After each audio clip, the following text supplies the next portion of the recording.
Morning, જય શ્રી કૃષ્ણ, જય સ્વામિનારાયણ. આજે છે અખાત્રીજ અને એ પણ બુધવારે. બુધવાર એટલે શું કહેવાય, બુધ કરે શુભ, એની જેવું છે. આજે સરસ દિવસ છે બુધવારનો અને અખાત્રીજ પણ છે.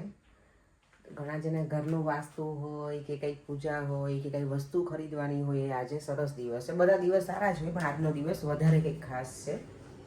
તો હું અત્યારે છે ને લાપસી બનાવીશ, શ્રીફળ પણ કાલ લઈ આવી છું. તો પહેલાં ભગવાનને ધરાવીશ, દીવાબત્તી કરીને બધું, અને પછી બ્રેકફાસ્ટ હું રેડી કરીશ. દેવમનું સ્કૂલનું લંચ, મારું લંચ અને પરિણમનું પણ. તો ચાલો હવે કિચનની ડ્યુટી સ્ટાર્ટ કરી દઉં. ચા તો ઓલરેડી મેં મૂકી દીધી છે, દૂધ બની ગયું છે અને હવે બનાવીશ લાપસી હું. ચલો, જો લાપસી બનાવવાનું પ્રિપરેશન શરૂ કરી દીધી છે મેં. પેલા આંજણ મૂકી દીધું છે લાપસી માટે. એટલે કેટલું મેં જો 1 ગ્લાસ પાણી છે તો સામે એક વાટકો પાણી સામે 1 વાટકો લોટ લેવાનો. આમાં મેં અંદર ઘી નાખી દીધું છે અને આમાં મેં નાખ્યું છે તેલ, થોડું મોણ દેવા માટે.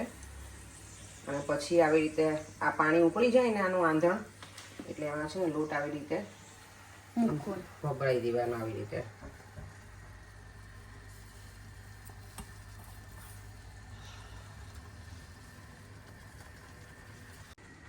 પછી જો બધો લોટ નખાઈ જાય ને આવી રીતે, પછી આવી રીતે વેલણથી આમ કરી દેવાનું. વેલણથી કેમ? તો છે ને અંદર પાણી જાય ને બેટા, તો લોટ બરાબર સ્ટીમ થઈ જાય. એટલે ઓકે. લાપસીનું જે હોય ને એ પેલું થઈ જાય. બસ હવે આને ઢાંકી હવે 15 થી 20 મિનિટ એમને ચડવા દેવાનું અંદર, એટલે આપણી લાપસી થઈ જશે રેડી. પછી થઈ જશે ને પછી ગોળ નાખી દઈશ, થોડું ઘી નાખીશ, એટલે લાપસી રેડી. અને વરિયાળીને એવું નાખવું હોય તો નખાય, પણ હું વરિયાળી નથી નાખતી, એટલે એમને જ બનાવીશ. જો લાપસી બનીને થઈ ગઈ છે રેડી. મેં આ જ્યારે પેલું બફાઈ જાય ને એ પછી એમાં મેં ગોળ અને ઘી નાખી દીધું છે. સરસ છૂટી બની ગઈ છે લાપસી, અને ઉપર બદામ નાખી દીધી છે. ચાલો તો હું માતાજીને ધરાવી દઉં અને શ્રીફળ પણ વધેરી લઉં સાથે સાથે. જો અમે મા દીકરો નીકળી ગયા છે ઘરેથી. દેવને સ્કૂલે ડ્રોપ કરી અને પછી હું જઈશ સલૂન. નહીં, આજે તો જોરદાર છે. દેવને તો મજા પડી જવાની છે પ્લેગ્રાઉન્ડમાં ને લંચ બ્રેકમાં. દેવને કેવું લંચ બ્રેકમાં લંચ એને ફિનિશ ના કરવું હોય, પણ પ્લેગ્રાઉન્ડમાં એને પ્લે કરવું હોય પ્રોપરલી. અને આજે છે મારા શ્લોકનો બર્થડે, મારા ભત્રીજાનો.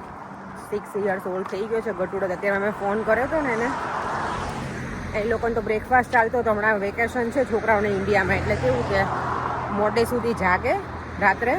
કાલે કે 2 વાગે સૂતા છે છોકરા, એટલે બપોર અત્યારે 12 વાગે બ્રેકફાસ્ટ કરતા હતા બંને ભાઈ બહેન, રાહી અને શ્લોક. અને દેવમ શ્લોકો તો મૂડી છે, એકદમ મૂડી છે અમારો શ્લોક. એને વાતું કરવી હોય ને અમારી સાથે તો જ કરે, ને તો ના કરે. અને બોલવામાં એટલો એ છોકરો એક્સપર્ટ છે ને, એટલે દેવમ એવું કહે છે કે લોયર બનવું જોઈએ ને દેવમ. આજે તો છે ને ચાલીને થાકી ગયું ને એવું લાગે છે, કારણ કે ગરમી જેટલી છે. અને મેં આજે ભૂલ કરી, વોટર બોટલ લઈને આવવાની જરૂર હતી મારી સાથે, હું લઈને નથી આવી. મને હવે પ્રોપર લઈને આવવું પડશે, કારણ કે વોક કરીને જઈએ ને તો ગરમી એટલી લાગી ગઈ છે. અને પરસેવો વળે, નોર્મલી અહીંયા સ્વેટી થાય નહીં આપણે બોડી એટલું બધું, ગમે એટલો તડકો હોય ને તો પણ વોક કર્યું એટલે થયું છે ને એ સારું જો કે આપણા બોડી માટે.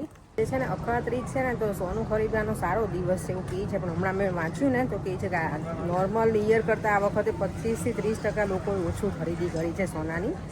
મને લાગે છે બિકોઝ ઓફ બહુ જ વધારે જ ભાવ વધી ગયા છે સોનાના. એટલે હું નોર્મલી આવી રીતે અખાત્રીજમાં મેં સોનું નથી ખરીદતા ક્યારેય. ઓબ્વિયસલી મેં પૂજા કરી સવારમાં, ભગવાન લાપસી ધરીને એવું કર્યું, પણ બીજું મેં કંઈ નથી. પણ હમણાં પછી આવા હવે કેવું કે સોશિયલ મીડિયામાં બધા બહુ અપડેટ કરતા હોય ને, તો મેં જોયું તો કે એ લોકો એવું કહે કે અક્ષર, આજે અખાત્રીજ હોય ને એને અક્ષર કંઈક કહેવાય. શું મેં વાંચ્યું, ભૂલી ગયું તો. એટલે કે કાઇન્ડ ઓફ અખાત્રીજના દિવસે કે ભગવાન છે ને ક્યારેય આપણા ઘરમાં કે પૂજાને એવું કરીએ ને તો ક્યારેય અન્ન અને ધનની કમી ના રાખે, એમ એવું વાંચ્યું હતું મેં. ચલો, તે હું માર્કેટમાં પહોંચી ગઈ છું, થોડી વાર ફરી લઉં અને પછી જઈશું સલૂનમાં. આજે વધારે જેમ હીટ વેવ હોય ને એવું લાગે છે, એટલી ફૂલ ગરમી છે.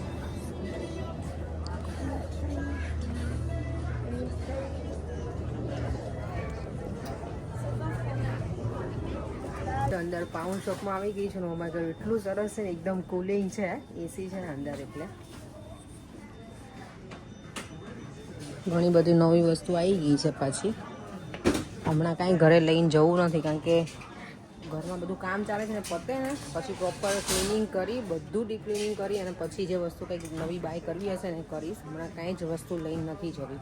કાલે પરેંગ ફેન લેવડાયો, પણ એ રીતે મેં કીધું કે બધું કામ પતે ને પછી સીલિંગમાં લગાવજો ને તો પાછો હતો ને એવો માટીવાળો થઈ જશે બધું. ચાલો ઘરે આવી અને આપણી ડ્યુટી કિચનની સ્ટાર્ટ થઈ ગઈ છે. મગનું શાક બને છે આજે મેં કીધું તે પ્રમાણે, બુધવાર છે એટલે, અને આમ પણ આજે અખાત્રીજ પણ છે તો સારું મગનું શાક બનાવીએ ને કંઈક સારો દિવસ હોય, આપણે ખબર ને કંઈક ઘરની પૂજા કે એવું કંઈક કરવાનું હોય, વાસ્તુ એમાં તો આપણે મગનું શાક ને લાપસી બનાવીએ. તો લાપસી તો મેં સવારમાં બનાવી હતી, અત્યારે મગનું શાક. જમવાનું તો બની ગયું હતું, પણ પરેંગના બેસ્ટ ફ્રેન્ડ છે ને અચાનક વિઝિટ કરી. હે પરેંગ, સરપ્રાઈઝ આપી તમને આવીને? હે ને પણ તમને ઇન્ફોર્મ કર્યા વગર આવી ગયા, આવું હોય ક્યાંય જોયું છે? ફ્રેન્ડ છે, મિત્ર છે મારો, સંદીપ, એ આવ્યો છે આજે. પૈસા ઉઘરાણી કરો લેવો પૈસા. આ ડોન જ લાગે છે આમે તે મને જોઈને જ. તમને મજા આવે. અને પરેંગ અને સંદીપ બે જો ફોનમાં વાતો કરતા હોય ને તો મને તો એવું લાગે કે કોઈ ગર્લફ્રેન્ડ જોડે વાત કરે છે શું, એટલી બધી લોકો બંને મસ્તી મજાક કરતા હોય. ના ના ના, કાઈ કેમેરા શાઈ નથી. આ પૈસા લેવા આવ્યો છું, પૈસા આવો એટલે હું જાઉં. પૈસા લાવે કામમાં બધું બંધ કરી દેવા. આ છે ને ભાઈ તો આ પ્રોપર સુરતી છે અમારા ભાઈ, હે ને, એટલે અમે એને ઓર્ડર આપી દીધો છે સન્ડે ખમણનો. હા પ્રોપર. મેં નહીં આવા, કાલથી મેં બધા કારીગરો બધા ગોઢરિયાને મેં કહી દેવા ઘરે ગયો. હા સુરતી આવું, ઓલા કેતનભાઈ નહીં મારા માસીન છોકરા, હા એ લોકો સુરતી એકદમ આવું જ બોલે. અમે વીઆઈપી ગોઢરિયન છીએ પણ. વીઆઈપી ગોઢરિયન એવું છે? Okay, very good. સંદીપને કહું છું ડિનર કરીને જાય, પણ સંદીપ એમના વાઈફને વેઇટ કરીને બેઠા છે. જોયું, એવું હોવું જોઈએ. સી દયાની વેઇટ કરે. બોલે મીરા નહીં બોલે. એને જમી લીધું છે પાછું. લો એને મારી માટે સ્પેશિયલ કે હા આ બોડી હમણાં ઉતરી ગયું છે ને સંદીપનું એટલે પરે. હા સંદીપનો એક ડાયલોગ મને બહુ ગમે. હું વેલ મેન્ટેન રાખું છું. સંદીપ તારો એક ડાયલોગ મને બહુ ગમે. સંદીપ એવું કે અમે બહાર જઈને હાથ કાળા કરીએ ને ત્યારે તમારા મોઢા ધોળા થાય. Oh my God, really? અમારા મોઢા કેમ ધોળા થાય? અમારા ધોળા જ છે ક્યારના. ના ના ના, અમારા હાથ જબરું બોલે ભાઈ. ત્યારે તમારા મોઢા ધોળા થાય. રિયલી આ ફેક્ટ છે. ના ભાઈ ના, ચલો આ ટાઇટલ રાખો. અમે જઈએ છીએ ને. વેનેવર કે અમે છોકરી જોવા જઈએ તો અમે હું પ્રોફેશન છે નથી પૂછતા, પણ છોકરા પૂછે શું કરે છે છોકરો, એ પૂછે છે. તો એ પ્રમાણે જોવા જઈએ તો છોકરા અમે કામ કરતા છો તો તમે તમારા મોઢા ધોળા રહેશે. લે જો અમારા મોઢા એમને મત ધોળા છે, અમારે કઈ જરૂર જબરું બોલે, અમે બહાર જઈને હાથ કાળા કરીએ ત્યારે તમારા મોઢા ધોળા થાય છે. નથી. સંદીપ બોલવામાં છે એક્સપર્ટ છે તમારે જેમ પડે. માઇન્ડેડ ને જોરદાર, કમ્પ્યુટર હોશિયાર તો બહુ જ, મને ખબર છે. હેકર છે હેકર. તમારે હેર કટ કરવા હતા ને કહેતા હતા ને કાલે?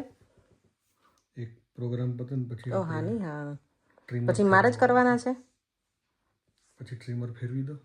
એવું કરું? પેટ દેખાય. પેટ મેં નહીં બતાવ્યું તમારું, નહીં તો તમને પછી મજા નહીં આવે. ચાલો જો દેવમ તો અર્લી સૂઈ ગયો છે.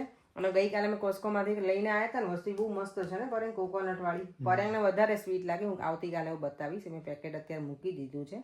તમને છોકરાઓને આપવું હોય ને તો એ અપાય, એ લોકો લંચ બોક્સમાં એમ લઈ જાય તો સારું, હેલ્ધી છે. કોકોનટનું છે, એમાં ડિફરન્ટ બધા સીડ્સ છે અને આઈ થિંક નટ્સ પણ છે.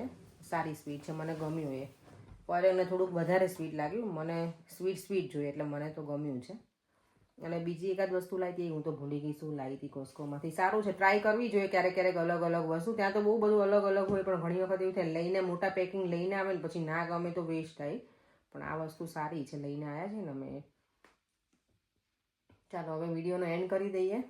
બધાની અખાત્રીજ સારી ગઈ હશે અને આવતીકાલે છે ગણેશ ચતુર્થી, તો બધાને એડવાન્સમાં હેપી ગણેશ ચતુર્થી. અને લાડવા કોણ બનાવવાના છે કે જો મારે તો નથી બનાવવાના લાડવા. સવારમાં પરેંગ દીવાબત્તી કરશે એટલે ઘી ને ગોળ ગણપતિ દાદાને ધરાવી દેશે. લાડવા જો બનાવું તો આ વખતે મારો એવું પ્લાનિંગ હતો કે બધા લાડવામાં છે ને એક કોઈન મૂકવાની હતી, તો દેવને મજા આવી જાય. જેટલા લાડવા એને મળે ને બધામાં કોઈન મળે એને. તો આવતીકાલે ઘણા લોકો ગણેશ ચતુર્થીનો ઉપવાસ પણ કરે. હું ઉપવાસ તો નથી કરતી, લાડવા નોર્મલી બનાવીએ અમે. તો કાલે કંઈ બનાવવાના છે નહીં. આજે લાપસી બનાવી દીધી હતી માતાજીની, અખાત્રીજ હતી એટલે.